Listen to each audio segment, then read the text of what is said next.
I am so excited, y'all, because tonight I get to sit down with our founder, our favorite life coach, y'all, Sierra Friend, and we are gonna talk. I am so ready to talk and get up in Sierra's business. Like I have all the questions.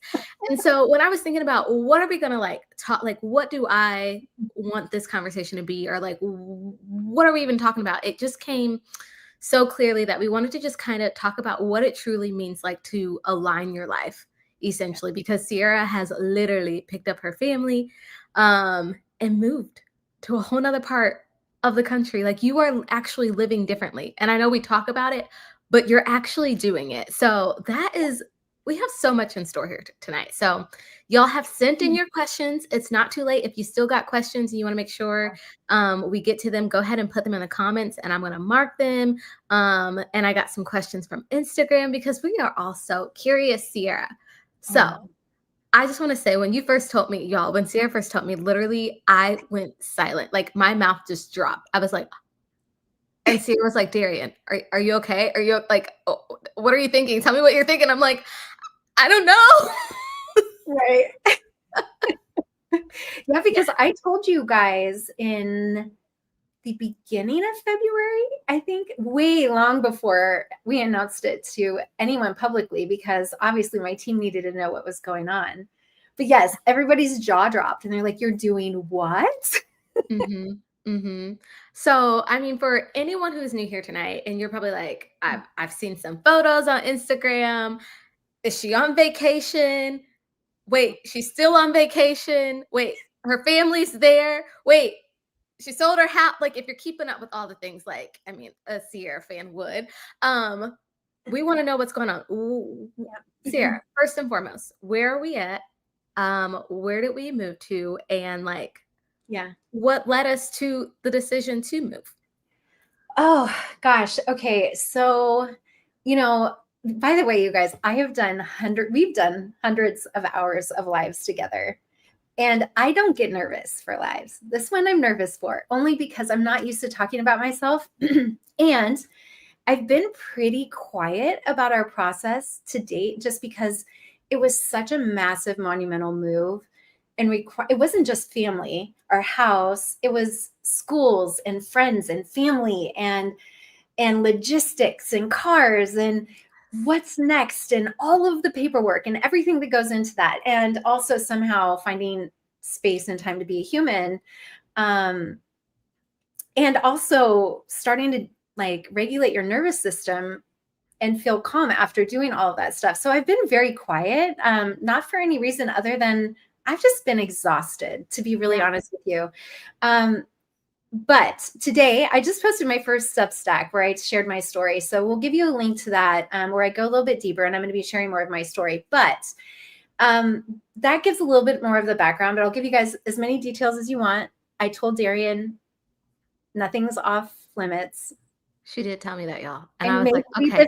For privacy, maybe, but you all know if you've been around for long, I love spilling beans, especially when it has to do with my own life. I'm like, but anyway, so we are currently in Costa Rica. We came here at the end of March. And so I was just realizing, Eric and I were talking about this. Eric is my husband.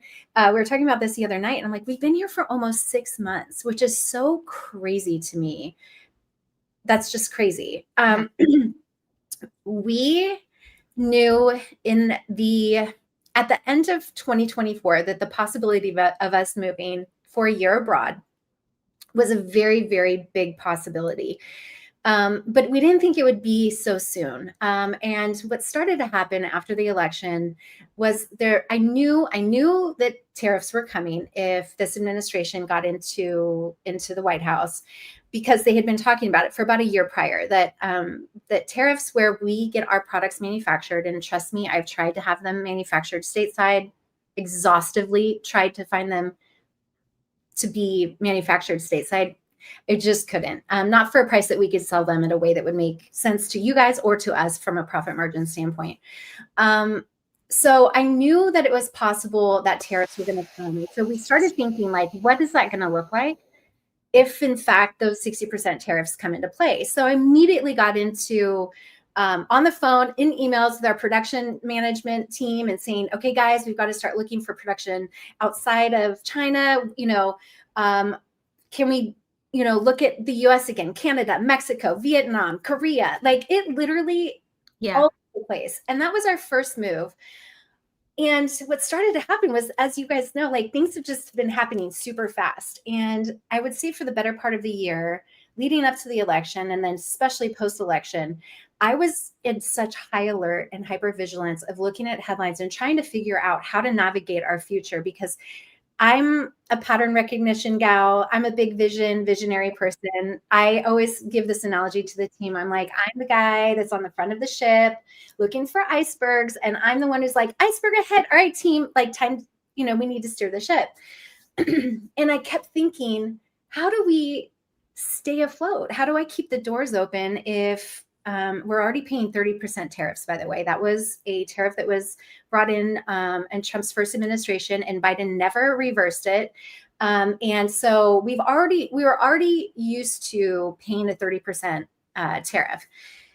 And for those of you who don't understand tariffs, it is a cost to us that is woven into the cost of products by the time they land to our warehouse. That means that something that costs $10 between me and my manufacturer now costs $13, or $100 now costs $130. And that is just money that is given to the government for the sake of doing business international, doing global trade.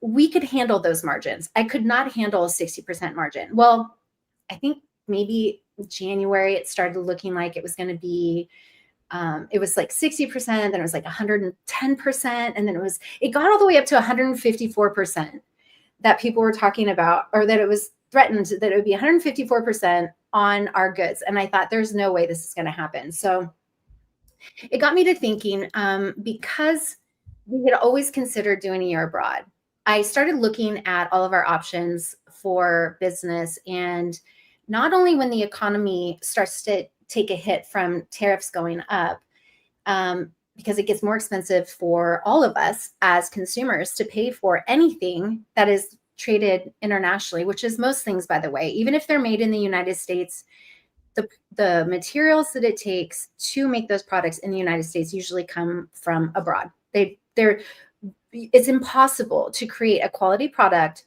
and manufacture every single piece material within the United States. So good trade makes for good economies. And knowing that and understanding the global trade economy, I knew also that our economy would likely start to shrink in regards to financing, especially for women-owned businesses. I was seeing the writing on the wall, and I thought, you know what?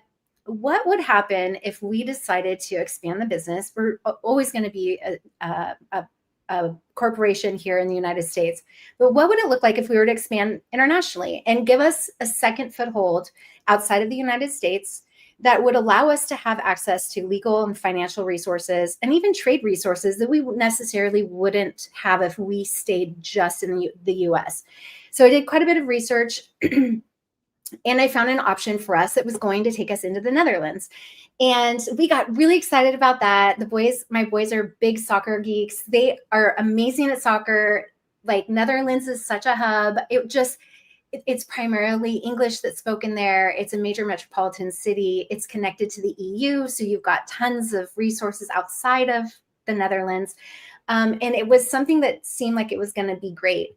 But I also knew that launch was coming at the end of this year, and I couldn't move the business and our family and do what I needed to do with business if I waited until school was out for them. Unfortunately, that forced us to move in March and to make this happen as quickly as possible, and have to have our boys finish the year out through homeschooling so that we could move and have plenty of time to get our feet under us, figure out all the logistics, but mostly sell our house before the market started to dip. And we accomplished that. Our real estate agent actually sent us a text message not too long after we sold the house and said, you guys couldn't have sold at a better time. Prices have already dropped almost 10%. And the market has literally doubled, if not almost tripled in inventory. It would have been a lot harder for us to move. So This was not the question you asked. I'm just going and going, but I'm letting you go. I'm just going letting to you go. go. No, there's so much that you said though that I'm just like, okay, like this decision started like at the end of 2024. Yeah. And after the elections, and then deciding what was best for business. And then we got the family on board. My question for you is, what was that like involving your family into this decision making? And like getting the boys, like how did they feel Yeah. moving in the middle of the school year? And how did you have to navigate that as parents? Yeah, yes, yes, PB, we are all ears. So you keep talking. You ain't got you good. You good. I got you. So yeah, of course, the boys were our biggest concern, of course. The business aside, the well-being of our boys is by far the most important part of our decision. And after you guys read my Substack, and maybe I'll cover it tonight, I don't know, but you'll realize that the move was actually in support of a better future for them based off of the values that we felt were no longer being mirrored or even accepted or embraced by the world around us, for the future that we wanted to have for them. So I actually had just kind of dropped some seeds at the beginning of 2024 that, in the event that this is with the boys, that tariffs continue to rise, that we may need to consider some shifting and restructuring of the business, and or possibly choosing to do a year abroad. So we started discussing what that could potentially look like. I didn't think it would be 2025. I didn't know when it would be, but we started talking about it. And because it wasn't urgent at the time, we were able to have conversations like, where would you guys want to go? What would you want to do? Like, what would be exciting for you? And so it got the boys to a position where they were able to kind of dream with us, and we talk about everything in our family. We're very open. And we include the boys on a lot of things that are age appropriate, but allow them to feel like they have a voice in the family and in our life decisions. When it came time to actually make the move, Eric and I had many, many, many hard nights of conversations of what does this look like? What are we letting go of? The biggest thing is, of course, pulling our boys out of school, but mostly leaving our family and friends behind, especially family. Most of my family, unfortunately, has passed, but Eric's family, we're very close with them. We spend a ton of time with them, and it was very difficult for us to make that decision. But we said, you know what, let's do this a year at a time. We can accomplish what it is that we need to do logistically and, with the business structuring and legal and creating second residencies for us to be able to get a second passport eventually, which is something that was a big goal for me. I want us to have options, which, by the way, you guys can have multiple passports in multiple countries legally. It's totally normal. Every country has its own criteria and things that you can do. But I was like, let's collect those passports. Like, why not? Not really, because it's so much paperwork and there's so many things. But that was something that was a goal. I was like, you know what? I would love to have dual citizenship and be able to have that one day. So that's something I actually started pinning boards to an expat board on Pinterest probably 3 years ago, talking about dual citizenship and how to get dual citizenship. And I'm like, you know what? That's a gift. That's a legacy I want to hand over to my boys. I want them to have multiple passports so that in the event that one area doesn't work for them, they have options. That to me, that was exciting for me. And that was really a big part of why we were willing to do this. So anyway, we talked with them when we told them that we would need to move when we needed to move. They have lived by my side for the last 5 years, every year when launch came, which, if any of you guys have been following us, launch is a lot of work. Basically from September through January, our life, we live and breathe MäksēLife and planners and goal setting and like supporting our community. There is no room for anything else. Oftentimes my husband has actually even taken a leave of absence or a sabbatical to be able to help out with launch around our life, just so that we can keep all of the balls in the air. And so we talked to them and told them, hey, this is what's going to happen. My oldest son is moving into high school, and that was going to be the biggest thing for us, because we're like, okay, he's going to high school. This is literally the worst time in the world for a child to have to not only change schools, but go to a totally different country, leave behind their friends, their community. But I guess one of the silver linings of the way the Sacramento schools are set up is that all of his tight-knit friends were all already going to different high schools. I believe at the time when we made the decision, there was no friend that was going to be going to the same high school that he went to. So he was going to be starting over regardless. And then our 9-year-old, he literally just said, I don't care. I just want to go somewhere where I can have a baguette. And I'm not joking, you guys, that literally became our biggest like joke. Whenever we went to a new city or new town, we're like, let's get a baguette. It didn't matter that it was in Costa Rica, because he's probably thinking Paris, Italy. I don't know what he had in his mind, but we now have a thing where we get a baguette anytime we visit a new place. And that was his only criteria. And then our oldest son gave us some criteria, things that were important to him.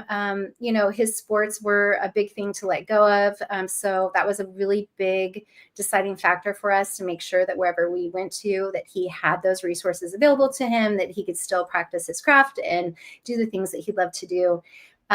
So I'll pause there because I know there's more questions and this could lead in a million different directions. Yes, y'all. If you guys are having questions, don't worry. I'm marking them. I got you. I'm marking these questions. Around this decision though, Sierra, like I love how you included your boys into it. And I know it was also hard, like leaving family and friends. Was there any, in protection of like your relationships and other people, was there any resistance from close relationships about this move? And then how did you deal with it and continue to move forward? Yeah, of course. I mean, it's human nature, right? Like nobody wants to see people that they love and care about up and leave. And we did it so abruptly. It was, I think from the time that we had kind of announced it to our closest friends and family, I think that we had left, our departure was within like 45 days. So there wasn't a whole lot of time to like really alchemize like, oh my gosh, they're leaving. However, all of our closest people were always very much involved with the business and hearing about, my fear with tariffs and seeing me cry and lose sleep and the stress and the toll it was taking on me to stay so plugged into and so fearful of what the future was going to be. And while they didn't while they weren't excited about us leaving, they understood. And this was always been hey, we're going to go for a year and we'll come back. Like if it makes sense. And this is something that, this is just an adventure. We cannot wrap our head around moving permanently.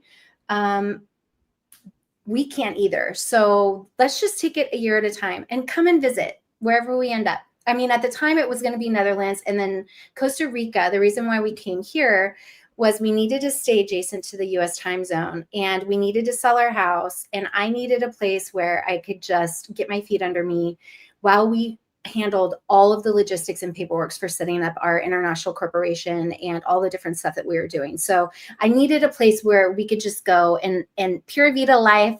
I was like, sign me up all day, a beach, nature. Yes.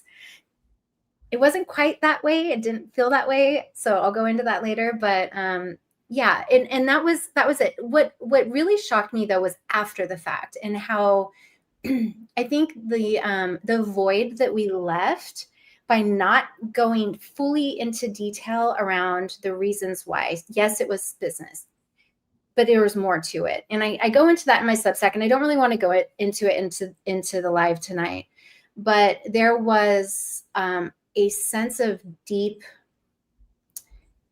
misalignment with the environment that I felt we were raising our boys in. I was getting progressively more and more concerned by the messaging that they were getting, the influences that they were getting. And I felt like no matter how much I tried to embody and teach, Eric and I both, the values, the kindness that we felt was more important than ego, winning all of that stuff that just started to feel like icky for boys and men in our country. I that was keeping me up more than anything. That was the hardest part for me. That didn't make for great small talk. That didn't make for a great answer when someone's like, well, why are you leaving? And so I never, ever, ever, ever felt comfortable speaking to that, because I didn't want to come off as, I don't know, fearmonger, making people uncomfortable, being that person. I just was like, you know what, let's just keep it clean. But in that, I realized that there were a lot of question marks that people had around why we did it, when we did it, and the strategy that we explained to people about why. And that's why I'm speaking out on my Substack to share more, because there's the people who didn't quite understand, but there's also the people who are like, I want to know more. How did you do this? Like, tell me how you did it. And so that's a long way of answering. I will say this: the people that matter in our lives have been nothing but supportive and amazing. We've had visitors come down. We've even gone to Mexico with some of our friends already and met them like halfway. We have other friends that are coming down between now and the end of the year. And we do FaceTimes, and I talk to my closest friends as much, if not more, than I did before we left, because I have more energy. I have more bandwidth now. Yeah. Yeah. I love that. Y'all, I'm seeing these questions. I'm marking them. I got you. The next thing I want to talk about, we talked a little bit about the decision to move, but now, like, can we talk about the transition? Like, what was the hardest thing that you had to like release? Because I remember we would have conversations, and there was just moments where you would just say, I'm struggling, you know? Yeah. And I think sometimes we look and we're like, oh, it's like all happiness and excitement. But there were some moments where we had to like let go of some things with this move. So what was like the hardest things that you felt like for you? You know, I'll be really honest. There's something that happens in, I don't know, human nature. Like when you get into this like fight or flight or like high adrenaline space, it's like you almost kind of disassociate. And I felt like I disassociated for a while, like in a sense where I could only take things from a high level. I could manage the strategy. So I'm really good at strategy. I'm really good at the big picture. I'm really awful at making things actually go across the finish line, which is why I surround myself with people who are really good with that. My husband is phenomenal at that. So I would handle the strategy. He would handle the logistics. We were so like, go, go, go, go, go, that I could only consider the high level stuff. And it wasn't until we had crossed into this next phase where the grief started to hit me. And it was very delayed. I knew I was sad, but you guys, I'm not joking. It took me like 2 or 3 months, actually, maybe even more than that, before I could cry. I couldn't cry. It was like, I just had this, I knew it was the right thing to do. We knew it was the right thing to do. We were excited about it, but to walk away from a life that you have spent your entire life building. Okay. I did not think I was going to get emotional on here. You know, we left our home. We were already talking about selling it because it was getting really small. So that's why it was easy to walk away from that. I was like, oh, we're already planning on selling that anyway. But to walk away from, you know, the stuff, the cute living room I had just put together not months earlier, that I was like, oh my gosh, it's so fun. I'm so excited to leave all the things, the cars, the life that we built. And then furthermore, the communities that we built, the rhythms, the routines, the familiarity of our life that we spent, you know, our whole lives building, was really a big loss. However, and this is really, really, really, really important. When I stepped away and when I had made that decision, and I've talked about this a lot with ClubMakse and other places within MäksēLife, but when you are super clear on your values, not values that someone told you should have, but your values, and you make a decision based on your values, everything else doesn't matter. Like, it really genuinely doesn't matter. And so I was like, okay, this is just stuff. Like, we have a storage unit that has way more stuff than we probably should have held on to. But, all the important things, our photo albums, our Christmas decorations, our favorite things, all of us, we all had a certain amount of boxes that we could fill. The boys didn't really fill theirs up, so I went in and filled theirs up. And we put that out. And then we literally, I was learning from a bunch of expats. We were like, we need to sell the house, we'll sell the cars and our stuff. And so we hired an estate guy who basically opens up your house for a weekend and sells everything in your house and takes a cut of it. And that was really weird, having people go through our home. And he'd set stuff up and move stuff around, but people, rummaging through your stuff, that was weird. That was weird. It's really weird, for pennies on the dollar. But I will tell you, and I've talked about this with the girls, it was so freeing. It was so freeing. And it made me realize, because I was literally getting rid of things, and I'm like, I just bought this a couple weeks ago on Amazon. I just spent, a couple $100s on new pillows for our living room. And now I'm just giving them away, or I'm just going to sell them for $5. Like, this is crazy. But it made me realize, I'm like, would I stay for these things? Hell no. Like, no, these things don't matter. And what I very quickly realized was that things are a cage that keep us stuck in a story that we may not have written for ourselves. And I just felt like, yes, this is weird and this is really uncomfortable, but stuff can be replaced. I think about my friends. I'm from Sonoma County, and wildfires have destroyed many of my friends' homes or their families' homes in the last 7 years. And I've seen a lot of people I know lose everything that they have in a fire. And I thought, a fire could have come through here. We could have had a natural disaster, and I still would have lost everything.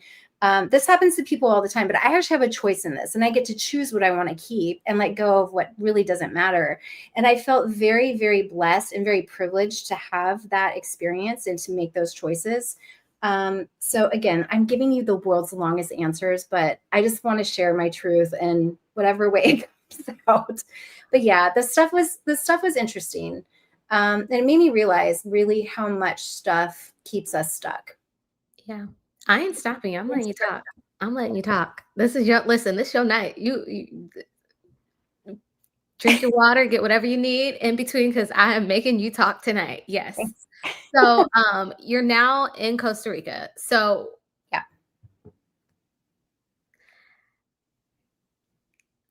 How has it been? Like, what's been the most surprising culture or lifestyle adjustment now that you're there? Yes. So just a little bit of the reason why we ended up not going to Netherlands, we actually noticed, we came here at the end of March. We started in Uvita, which is South Costa Rica. And then we went up to north to the Guanacaste coast. And we kind of bopped around to different towns. And it felt like, we've been talking about this. We've been staying in a bunch of different Airbnbs in different towns and checking out cities and nature. And we feel like the three bears. We're like, ooh, this is too hot, this is too cold, this is, we've been able to identify what we want. And we ended up it was the second place that we stayed, and it was in June, I believe, beginning of June.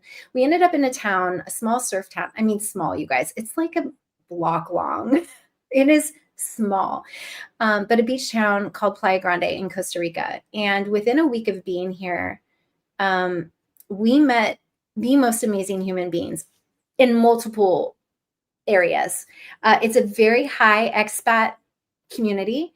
Majority of the expats are from the Pacific Northwest or California. So, we're already aligned with just kind of this mindset of, yeah, let's go. Let's a little hippie, a little, renegade or Renaissance, kind of mindset.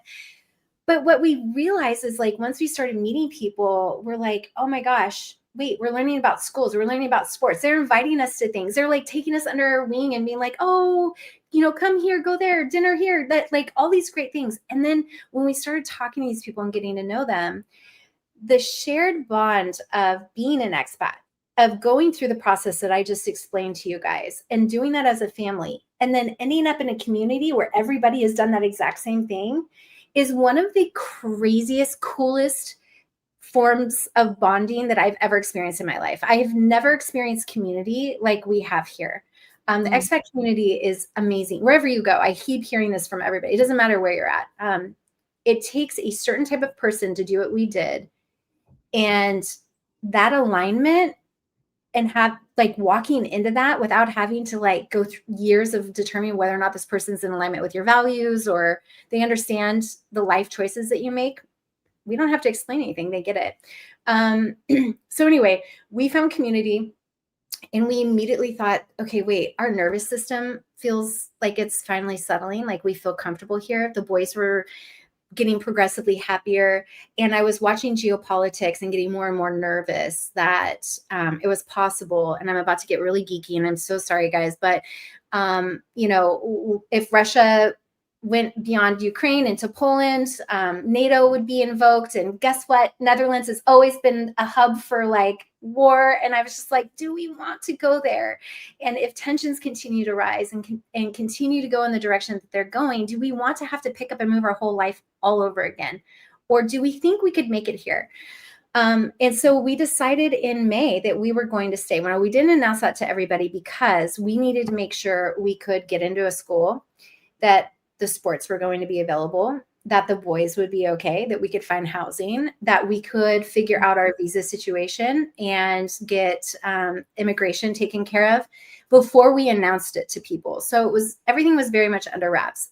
So fast forward, we did all of that. And I just announced a couple of weeks ago to everybody, yes, we are staying because we were able to get all of that stuff cleared over the course of 2 months. You asked me a question and I needed to give that context. Oh, you asked what the biggest surprise was. Okay. You guys, Costa Rica is amazing and so beautiful, but they don't have addresses here. You guys, they don't have addresses. The whole country does not have addresses. In fact, I would say probably more than 50% of this country doesn't even have paved roads.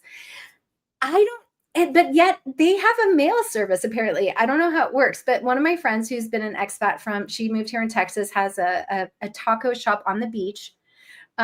She moved here right out of college and she's been here for, 15 years, 20 years. Her son is actually one of Reese's best friends now. She said, my address is literally, and I don't remember exactly what it was, 50 yards on the left past the oak tree, Playa Grande, Costa Rica, Guanacaste Coast. And I'm like, what? She's like, yeah, surprisingly, they still deliver it. Great. And I'm like, this is crazy. So there's no Amazon. There is really not a lot of infrastructure here, which in the beginning, my teen has had the hardest time with it. He hates it. He went back to the States for 6 weeks and was like, I miss infrastructure. I just miss city. I miss streets. I miss streetlights. And I'm like, I know, I get it.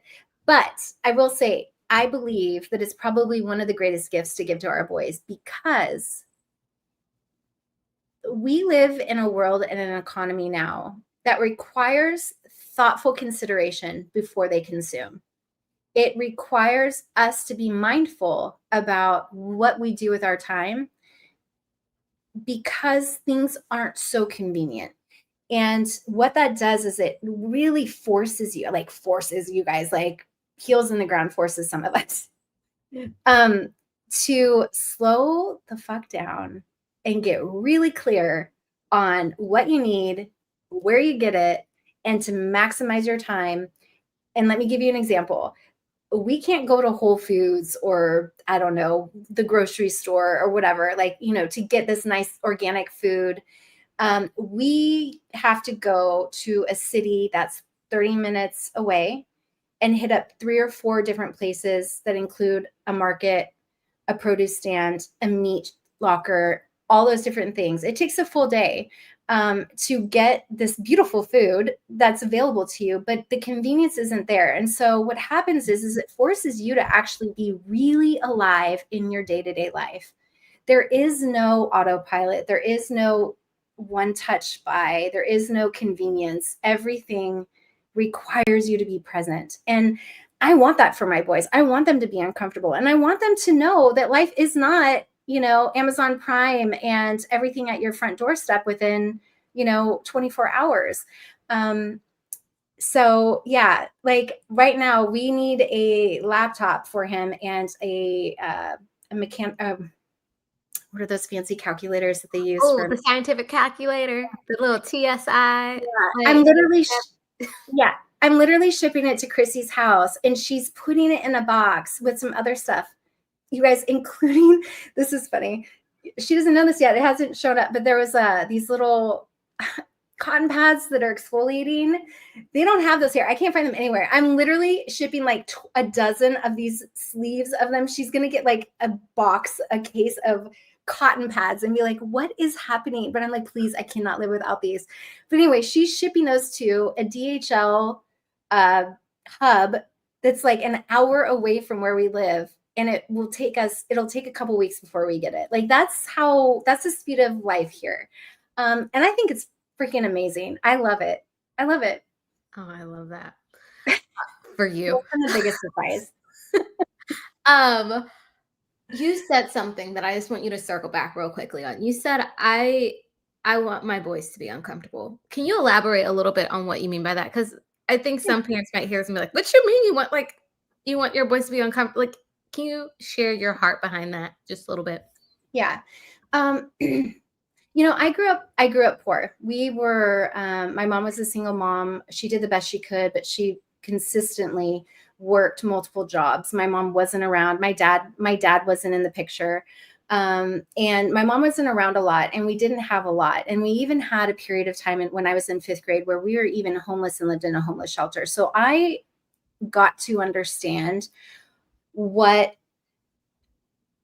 poverty looks like. I also got to look at and understand privilege.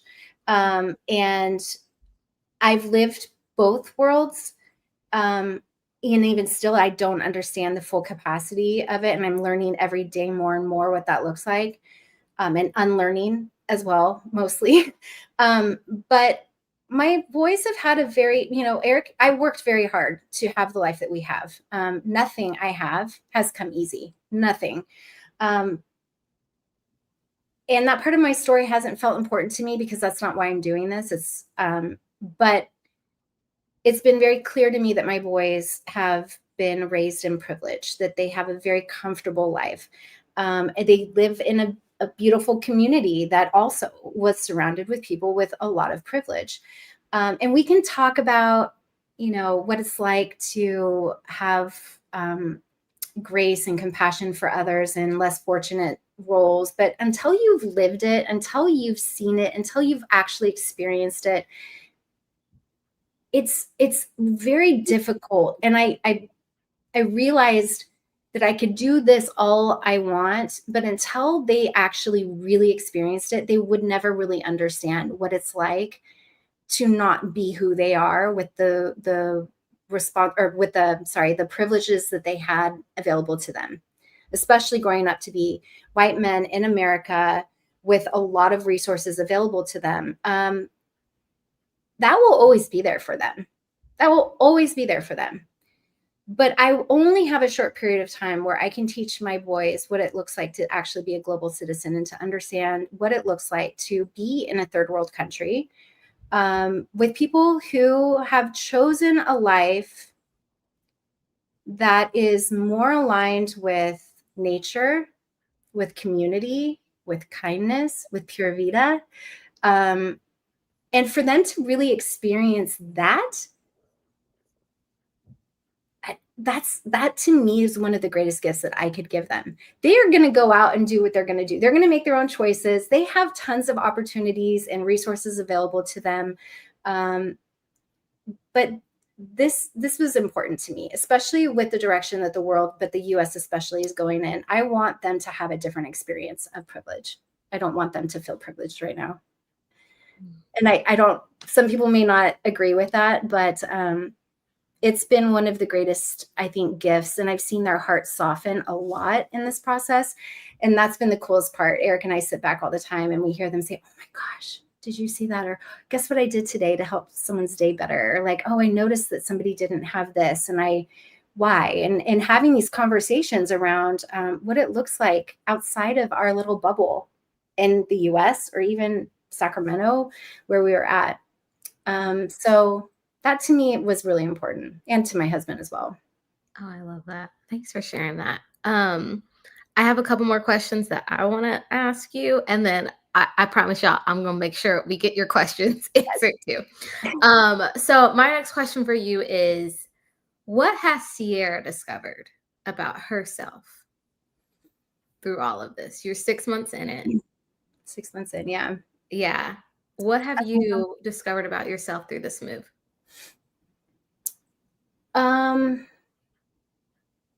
It's a lot. It's been interesting. Like I said, I think it took you. One of the questions, she gives me questions ahead of time so I can know kind of what we're talking about. But one of the questions was, what was your first week like? And then like my first week, I don't even remember my first week. I think I slept. I think I was just like, oh, like, what did we do? And like for the first 3 months, we're like, we did this. We're in Costa Rica. Like, what's happening? And I don't think I really realized, like I knew I was stressed out. I knew that my nervous system was twisted in a million knots in the red zone for years. My health, I was in adrenal fatigue. I wasn't sleeping. I was having so much anxiety that I could not function in the way that I felt like my family deserved. I no longer felt like I could be the mom or the wife that my family deserved for me to be. If I was going to stay how it was, I felt like we were frogs being boiled in a pot. Like it just like when I got here, I don't think it really registered in my brain really how bad it was. And it took me a couple months, and I started to realize like, oh my God, I am a mess. Like I am not okay physically, health, like mental health, physical health. And part of the reason why I was so quiet around our whole process was because I'm like, this isn't the time to share. I need to focus on my family, on my kids, and on myself. I need to put my oxygen mask on so that I can do the work that I need to do in this world with my family, in my marriage. And I can't do that if I'm in an environment that forces me to become the person that I had to be to survive. And I was not willing to accept that. And so talk about grief. Grief has happened there. There's been a lot of times I've looked at my boys and especially lately where I've looked at them and I just stare at them. And they're like, Mom, why are you staring at me? And I'm like, I don't want to forget your face. Oh, because there were times when I was so stressed out and so depleted that those moments went by. And I excused it because I'm like, I'm just stressed. Like, right, it'll get better. It'll be better once we get past this, right? And we all know that, like, especially just as women, like, care, sacrifice for self, just keep going, like do more, right? Men too. It's not just a thing that women experience, but I'm starting to find myself again. I'm starting to find the pieces of myself that I let go of in survival. I'm finding out how the mom I want to be now in this new season of life. Though Eric and I are closer than we've been in years, and reconnecting with him. Our marriage was really rocky before we came down here, because things just felt really crazy. And especially after the pandemic, like things were just really freaking messy. So the last 6 months have been a slow unwinding and a journey in healing for me, so that I could be a better person for the people that I love, and for my company, and for my team, and for just anything that I touch. Like I want to be a better person, and that requires from me to not be stressed out and to not be redlining all the time. And I've been able to find that here slowly. I'm still working on it. Yeah. Oh, Okay. And then my last question before we hear from the community is, like, for anyone who is wanting or even thinking about taking a courageous step like this, if anyone's feeling called to make a bold statement or value driven decision, are wanting to just do things a little bit differently, I guess my big question for you is, what encouragement would you have to offer them? Yeah, I want to say that even though this is a decision that we made for our family, that you don't have to like pick up, sell everything and make, literally cross oceans or borders to like, live differently. That's just how we did it. That works for us. But the whole point of this is that it looks different for everybody. But I will say this, the world as it exists today does not support these types of leaps. It's uncomfortable. It is a mirror to everyone. I would imagine that some of you may even be hearing me talk and just think, what is she? This is crazy. But the reality is that we have been conditioned to fit in a box from a very young age, as in school, stay in line, Yeah. do what's expected. Here's what success looks like. Here's what good and bad looks like. And we beat ourselves up in the process as we bumble through life trying to figure everything out.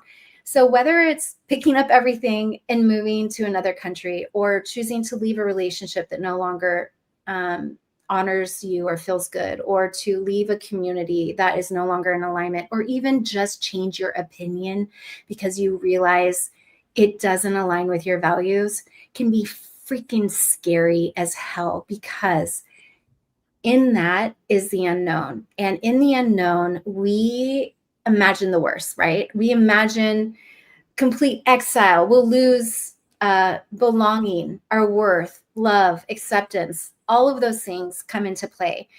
And I guess this is where I'm grateful that the first half of my life was a challenge, that I've learned that yes, and those things can happen, but they usually don't. And every time I have let go of something that did not serve me, something better showed up in its place. And I can say that with full conviction. And I've never once regretted a big leap. So at times when you think that if there's even a little bit of you about anything, you guys, it doesn't matter. It doesn't matter what it is. It could even be the way that you throw birthday parties for your kid. If you're like, I'm done doing the Pinterest stuff and killing myself to have this thing and to spend all this money, and I would rather just do popsicles in our backyard with a sprinkler, like, why the hell not? Like, let's go back to that life where we stop performing for other people's expectation or validation and get back to the things that matter most to us. And I feel like this move was an act of resistance. I can't be on the front lines of protest or advocating for the things that matter to me. My nervous system just won't let me do it, but I can do it in other ways. And I do it in the decisions that I make in my life and how I create spaces for people that let them know that they are not alone in those decisions. And I want you guys to know you're not alone in that decision. And if I can be somebody that you can look at and say, okay, well, Sierra did it. Okay, I can take this leap.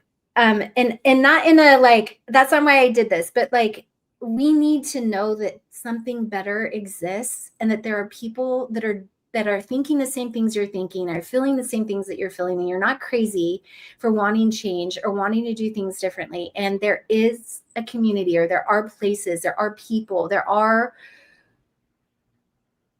hands to catch you when you make that leap. And I promise you that it's there. You just have to be willing to make that first move, like whatever that is. And so again, it can be big, it can be small, but you've got to stop telling yourself that the way that it is, even though it's maybe not what you want, is enough. Like, it's not enough. And don't be willing to settle. Do not settle, guys. Stop settling. Women, stop settling, especially for toxic dynamics or relationships or communities that don't fully embrace you and raise you up to be your best self, if you got people in your life that don't cheer for your successes or put their arms around you when you're going through a hard time, those are not places for you. We need to stop making excuses for things that no longer feel good. And again, you don't need to move countries to do that. But we've got to get brave in our hearts and be willing to walk away from fake belonging to find true acceptance. That we've got to let go of the performance so that we can choose true authenticity. And we've got to be willing to leave the cage so that we can find what else is available or possible for us on the other side. So I'll get off my soapbox. I'm like, keep on talking. You better preach. Come on. Like, listen, Ebony, this is the thing that got me. When every time I let go of something that didn't serve me, something better came along. Yes. And I need to say this because I need to normalize this. There is a messy middle, always, always. You're going to feel the void before it gets filled. You have to understand that. There were so many times that even our boys, especially my teen, was like, I miss home. I want to go back home. And I'm like, but I love it here. But, and I'm like, I know. And we felt it too. And we would say, listen, what we're experiencing right now is the reality of everything that we've let go of. But what we've done is we've created empty space that gets to be filled with something different. But we're very alive in the what is missing right now. And that's okay. And it's okay. That doesn't ruin lives. It builds character. That is the kind of stuff that I want my kids when they are adults and the shit hits the fan, because it does, because lives, and that's the stuff that happens, for them to be like, no skin off my back. I have done things that most people have never done in their lives. And I know because I've gotten through it and I have the confidence and the resources to handle that. I don't want anything in their life to come along and rip the rug out from underneath them and make them feel like they don't know how to handle that. And the only way that you do that is by being uncomfortable and sitting in the discomfort and knowing that this too shall pass. And we just have to have faith. You have to have faith and know that there is another side. But it's messy, you guys, and it's not comfortable at all. At all. So much goodness. Okay, Sierra, we got questions. Yes. And I'm willing to stay on as long that I don't yeah. Perfect. Great, because we got some questions. Okay. We're gonna hit the ones that came through our IG, and then we're gonna hit the ones that came through here on YouTube Live. Okay. So the big question, because we know it wasn't just you and your boys, but we also brought along our pets. So how did you bring your pup? How much did it cost to take your animals? How difficult was it for you to take your pets? Any regulations, hurdles? Let us know. There was so many questions about. Yeah. I will tell you that this is by far the most complicated part of the process. By far. You guys would not think that. You'd be like, oh, just, ship your animal, whatever. So we have a cat. That's easy. Under 20 pounds, most airlines will allow you to put them in a carrier for, I think it's like $125, maybe $150. And they fit right underneath your seat. You tell the vet you're leaving. Please give me something to knock my animal out. And you give them a little sleeping pill. Don't feed them for like 8 hours before the flight. No bathroom. You're good. Like totally no big deal.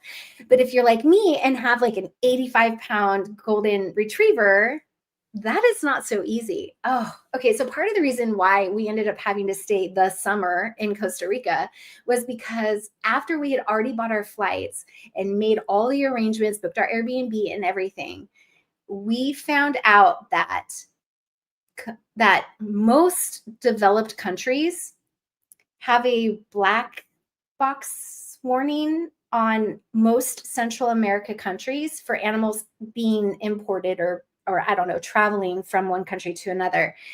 And there is, because rabies, it's the jungle. And so nobody wants rabies coming into their country. So they require you to do a 90-day titer. It's a whole thing. So I was like, I remember thinking when Eric told me this, he's like, we have to stay in Costa Rica for 3 months. I'm like, 3 months? I want to hurry up and get to Netherlands. Like, what? This is crazy. And then I thought, okay, maybe this is just divinity, like telling us, hey, you need to slow down. I'm grateful because we were only going to be down here for 2 weeks. I cannot imagine if that was really what we had done. We had no idea. we had no idea how exhausted we would be and how short 2 weeks would feel if we had done that. So I will say this, you have to look, if you're going to do this. Oh, and here's the other thing. We finally found one airline that would have our dog go in the cargo. You needed to have a certain size crate. Well, then that ended up kicking out because what was possible, because a lot of these airplanes only have a space for cargo that's this big, but our dog required a big one because he's giant. And then the one that we did find only allowed you to transport animals in the cargo because it's not temperature controlled certain months of the year because of how hot it can get in the cargo and on the runway, because this is danger to the animals and there's nobody with them. So thank goodness that they do that, because I would have never thought of that. So there's a lot of different things. So you guys, if you have animals, and we would never leave our animals behind. Oh my gosh, they are family. That was not a thing. Look very much into your country of origin and your destination, and look at the criteria that's required. You usually need to have a vet clearance of health. There's all kinds of paperwork that you need. There's all kinds of stuff. So yeah. Okay. And every country's different. That's so good to know. Yeah. We had another question come in about, we got this question a lot. Is this permanent? Will you ever return to the States? So we're doing, like I said, we're doing it a year at a time. I'll be really honest. It really, really is up to our boys. It really depends right now. So we're just started week 3 of school. They are both happier than they've been at any school that they've ever been at so far. But I'm like, it's still the honeymoon phase. Like, it's a dual language Spanish immersion school. It is a wonderful, beautiful school, and I'm so grateful. But it's challenging. They're both learning Spanish. My high schooler is in classes where that's all they speak, so we have to get translations and you have to be creative about how they learn. But he's up for the challenge and is loving it. He loves that extra. It's like the challenge for him gets him going. And we have told them, if you want to stay, we can stay. If you want to come back, we can always talk about what that looks like. And a lot of it really has to do with, to be honest, after you guys read my Substack, you'll understand why a big reason why we left from a parenting point of view. I will be grateful for the year that they've spent here, but I'll be honest, I'm not overly excited about putting them back into an environment that treats or encourages or excuses the behavior of men in America right now in the current climate. I am not excited about that. That does not make me happy. And I'm tired of parenting against it, to be really honest with you. But it's really up to them. Yeah. Speaking of like your kids' education, how do you manage that? And you talked a little bit about their school program. How was it finding a school, picking out a school, all the things when you all were transitioning? What did school look like? Yes. So we found a school in the Netherlands that we were excited about, and we had done a ton of research, and we were waiting until we got over there to ensure that our housing, because Netherlands housing is nuts. It's really, really, really difficult to find housing. So we needed to make sure that the housing we chose would be in alignment with the school that we chose. However, they have a lot of schools over there that are IB schools, international schools that are really great. But with Costa Rica, it's a little different. When we had moved to Playa Grande, or when we stayed here originally in May, June, the expat community that we found had told us about all the schools. And we actually met people that had kids at multiple schools in the area. And they're all within about 30 minutes. I think the furthest school is ours, which is 30 minutes away. And we went and we toured the schools, and we asked kids, what do you like? Parents, what do you not like? We learned of some programs that were up and coming. We learned about programs that were kind of going to hell. And we were like, okay. And we let the boys kind of be in on that decision making.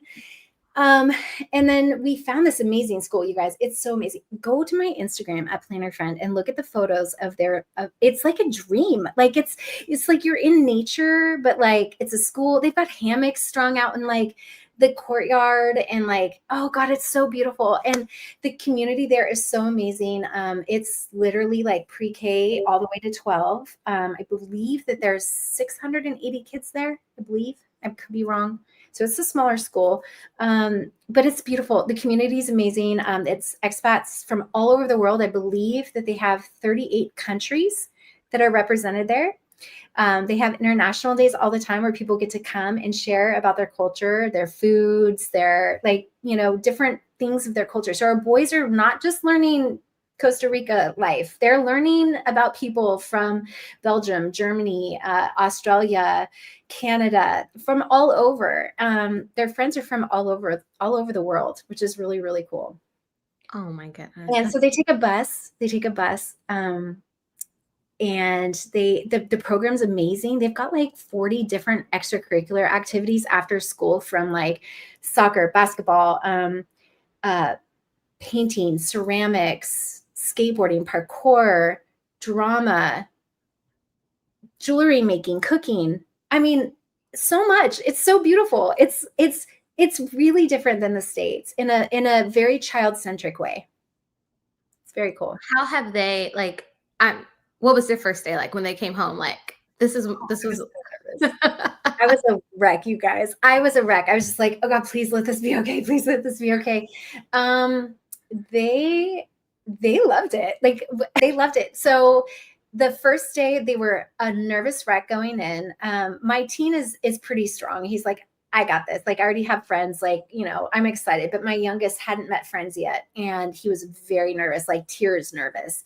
And then when we pick them up, they're like, we had a great day. And I was like, okay, tell us about it. On a scale of 1 to 10, what would you rate like your overall day? And they both were like 8, 9. And I'm like, okay, what about like the class? Like 7, 8, 9, like, whatever. It was all within that range.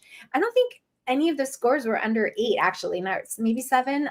Like, what was the food like? They make like homemade Costa Rican food for lunch, and just overall every day. And we ask them every day, scale of 1 to 10, what would it be? And it's 8, 9s, and 10s every single day. In fact, this last week was 9s and 10s. They love it. They're so happy, and they're finding friends. Like, we had a bunch of boys over at our house the other weekend, because we're like, let's, start getting social with people so that they can build those relationships. And we had a bunch of boys at our house swimming and playing football and just hanging out. It was amazing. It's been really great. Oh my goodness. That makes my heart so happy. Yeah, like, for them. Because it could really not be that way, and I'm very aware of that. Like, I'm so grateful. My next question. So we had a lot of questions coming in earlier when we first started this conversation. A lot of people were kind of like asking, from what you can tell, what you can say, is how did moving help the business avoid tariffs and the new laws removing the 800 shipment max? Whereas another question, like, is there a way that you can understand how moving away helped with the tariffs on the business? So from a high level understanding, by doing the business restructuring, it allowed us to restructure the way that our business was ran and where it was ran. And by running it outside of, well, first of all, when you're no longer a California resident, you don't have to be a California corporation anymore. And let me tell you how incredibly expensive it is to be a corporation in California, especially as a small business. So now that we're no longer there, we don't have our warehouses in Chicago. I don't have operations at all anymore, but legally I had to still have a California corporation as a resident. So by moving to a different state, that helped us significantly with taxes, but also by restructuring outside of the US is giving us the ability to have multiple structures within the business that allow us to have access to different trade and different taxation and different tariff regulations, depending on the way that we at any point can pull a lever and decide that this is the way that we're going to change things. This year, it doesn't apply to us because in the nick of time, they pulled the 154% tariffs, and our manufacturer was so great to really absorb any additional tariffs that were in place. I think the Chinese government was probably helping out on their end. We just don't know about it. But they made it possible for us to do business as usual. But we didn't know about that until about 45 days ago. Like I was like, okay, we're still moving, so that if I need to have an EU business or a business that is set up where I've set it up, and I'm not going to go into too many details about where that is, just for privacy's sake, but we would have the ability to pull a lever, switch gears, and use that as the hub that all of our trade, financial, and legal goes through. Right now, it's just a second spine that allows us to pull a lever if and when we ever need to. But until then, we are based in America right now. And furthermore, a big reason why we made this move was because of the fact that I wanted to use our business as a passport to allow us to get residency in another country so that we could collect our passports. That is a big goal of mine. So it was kind of like a twofer. It was like, okay, wait, I can build a business. I can create additional resources. So if financing, which by the way is starting to, there's policy that's starting to come out just this week, that's going to make financing for female-owned businesses harder. We have a line of credit that we use to be able to pull giant amounts of product in once a year to have our launch. And if that dries up, that could kill my business. That is, I'm not willing to sit and be like, well, I hope that doesn't happen. So by having a corporate structure elsewhere with our credit rating, that's amazing. We could turn around with our financial institutions that have been established overseas and be able to pull that trigger and get financing, or even have a line of credit available to us that we can use as a fallback. So did it restructure the business as it operates today? No. Is it a spine that we've built that can sit untouched if we need it? Yes. And that's what we did. So we have options. I love that. Thanks for explaining that. See, y'all getting all aspects of it. We get in family life, we get in business, we get in Sierra, we getting it all here tonight. We had another question. I mean, Sarah asks, "Are you planning a Mäksē team visit to your new home?"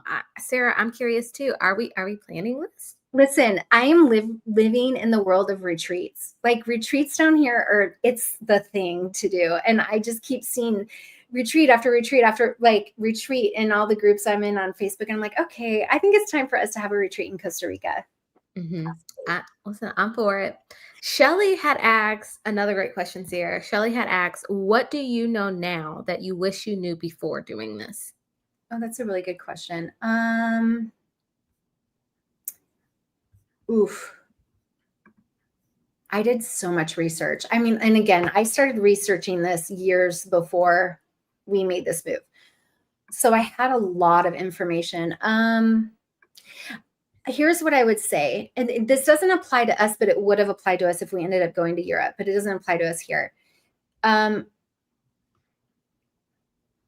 Be very careful if you're going to do this move. Be very careful about what type of visa or immigration paperwork you file, because most countries, especially in the EU, have multiple visas that you can apply for. And some require you to do it when you're there. Some require you to fill it out before you get there. But most countries allow you to stay on a visitor visa for a minimum of like 90 days is pretty standard. Costa Rica is 180 days. I think they've bumped it down to 120. But it gives you some time to figure out what type of visa you want, because if you file the wrong visa, you can't revoke that, and it will change dramatically what options are available to you when your visa is up. Some visas, you've got to get the hell out. It doesn't matter if you've opened up a business there or not. Some allow that to roll into residency, further residency, or even citizenship. And so it's very important to do your research on what type of visa you're going to get, and to make sure you fill out the paperwork with a lawyer, and that you always have a lawyer and talk to a tax person for every decision that you make in this process. Wow. It's so important, because there's a lot. It gets messy when you start working with other countries, but just let someone pay some, like if you can. Thankfully, we were in a situation where with the funds that we had, with the sale of all of our stuff, the cost to do this right was worth it for us, to make sure, just for peace of mind. Yes. Oh my goodness. I had no idea. Never would have thought about that. Um, Kathy, I'm Kathy. That's a great question. What are the critters and bugs like there? Wild. You tell us, Darian. You tell us. The picture Sierra be sending me, I be looking at her like, is that real? She sent like this big old frog one day in the house. In It the house. wasn't. I don't know how it got there. It Giant. was in the house, y'all. In the Yep. house. The first night that we got into our house in Uvita, and our house in Uvita was literally in the jungle. Like our dog got lost, our cat got lost multiple times. You guys, I have so much to share. I cannot wait. Now that I've launched the Substack, purple crabs, yes, crabs. I'll talk about that in a second. There was a bat flying and not flying. He was crawling on the ground the first night. I'm exhausted. I hadn't slept in 2 days. It was crazy. And I opened up the door. The boys were already asleep. Eric hadn't got there yet because he had to fly separate to bring our dog with him like a week later through a different country route to just get to Costa Rica. So I'm there by myself in a separate country. My phone isn't working. I can't figure anything out. I'm exhausted and I am like, what on earth? I open up the door and there's this black thing going like this across the floor. And when I tell you I could have fainted, I'm not even joking. I thought it was a turtle. I have really bad eyes. I'm like, is there a turtle doing this? And then I got closer and I realized, wait, no, God, that looks like a bat. So I do a search on my son's phone because his phone was working. Mine wasn't for some reason. And it said vampire bats, which that did not reassure me and make me feel any better. Like to crawl on the ground. So I'm like, great, I have a vampire bat. That means they suck blood. A vampire bat outside my door. You guys, I was so exhausted. I just shut the door and went to bed. I'm like, I don't even care. I don't even care. And I let my son know, like, hey, don't come out without me, like in the morning. We ended up finding him. He was so sweet. He was living underneath the coffee table in our living room. And one night we saw him crawl out. I have a video of it. I'll have to post it. And then we opened the door and he just crawled out and did his thing. But the creatures are crazy. There was one time I was in the bathroom getting ready and I thought I saw a spider that was about this big. Again, my eyes don't work. I did a video of this. This is also on my Instagram. And I looked at it and I'm like, wait, that's not a spider. That's a crab. It's like a tiny baby gray brown crab. It looked like a spider. It was crazy. So they're everywhere. But here's what I will say about it. I love it. And I hate spiders. I hate creatures. Nature rules here. And you become very respectful of nature as it should be. You live in harmony with nature as it should be. We're in their world. So I'm like, I'm sorry, excuse me, let me get out of your way. Like, do your thing. Just stay out of my bed. Okay. Just stay out of my bed and we'll all be good. Yep. There's centipedes, Vanessa. Geckos everywhere. Geckos, we have geckos like this in our house all the time. They're so cute. Like, and we're in beautiful homes like that have pest control and stuff, but there's just little baby geckos, ants. There's a million different types of ants. Yeah, it's a lot. Monkeys. I have monkeys outside our door. We hear every night and morning. It's great. I love it. You know me and critters, and so I'm just like, a couple more questions. So we have Val had asked, are you feeling a relief being away from the downturn of U.S. politics? Are you still feeling impacted by the U.S. politics in Costa Rica? Oh, I'll always feel, I mean, the US is home and I hope we can go back. Like that's where our intentions lie. And I will never, ever drop that the advocacy activism part of me that wants, when things are going crazy, I want to be on the front lines. I want to be at the rallies and the protests. That's where I felt most comfortable. And so it's hard to be here and to not be able to do the things that I would want to, but also it's an interesting time. There's a lot of apathy that's going on that, it's just gonna be really interesting to see how things play out. It does affect me because it still affects us. I mean, we're still citizens. So any policy that happens in the US still affects us. and also our loved ones. You know, I'm nervous about the increase in violence and tensions that are happening. And it just is like, we're like, okay, you know, I'm watching headlines just as much as I did before. Here's the difference though, because we have shifted and we've given ourselves more options, but especially with the business, because that was the most stressful for me. I can rest a little bit more in knowing that we have options. And so it's a little bit easier from that point of view. It doesn't affect me. Like, I don't feel like it's like this impending doom that's going to land on top of me anymore. It just is something that I will observe and be affected in that way. So in that way, it's a little bit better. I love that. Thanks for that question, Val. Yeah. Our next question comes from Shawnee. Shawnee asks, are your kids hanging out with expat kids or local Costa Rican kids? Both. Both. Mm-hmm. It's the same for you and E too, as well? Yeah. In fact, actually, I would say it's probably 50-50. Oh God, speaking of creatures, I'm seeing a beetle or something on the outside of my window as we're talking. I know. Outside or inside? I'm like, do we need to pause? Like, they're like big outside, but they're so big and like beautiful. Like, I should start taking photos of all of them and sharing them. Yes, it's a mix of both. And same with the school. So the neighborhood in our town where we're at is a mix of both. And then their school is also a mix of both. And the Ticos, they call them Ticos, the locals, or Ticos or Ticas, are beautiful, amazing human beings. They're just so gracious and so welcoming of all of us here, which is really great. Yeah. I love that. Michelle asks, you sold your home, so did you purchase there?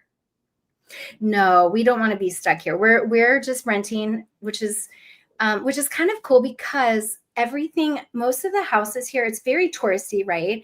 There's a lot of Airbnbs, which means that most of the rentals, and this is the case actually even oftentimes in Europe too, a lot of rentals can come furnished. So you don't have to buy all new furniture, decorations, accessories, all that kind of stuff. And a lot of them, like the house that we're in now, is absolutely beautiful. Okay, this beetle is coming this way. You better not fly. He is on the inside. He crawled in. Oh my God. Okay, we're gonna have to cut this short. Yeah, we will cut this short. We're gonna let you deal with that beetle. How funny would that be that if a big giant bug comes in on our live? Mm-hmm. We are good. I think that is the perfect way to end this live. I think we need a part 2, y'all. We're gonna need a part 2. What a part 2? Let's do a part 2. This is getting worse. This is getting worse. Okay. Oh We're gonna say bye. We love y'all, and we'll see you next time. Bye.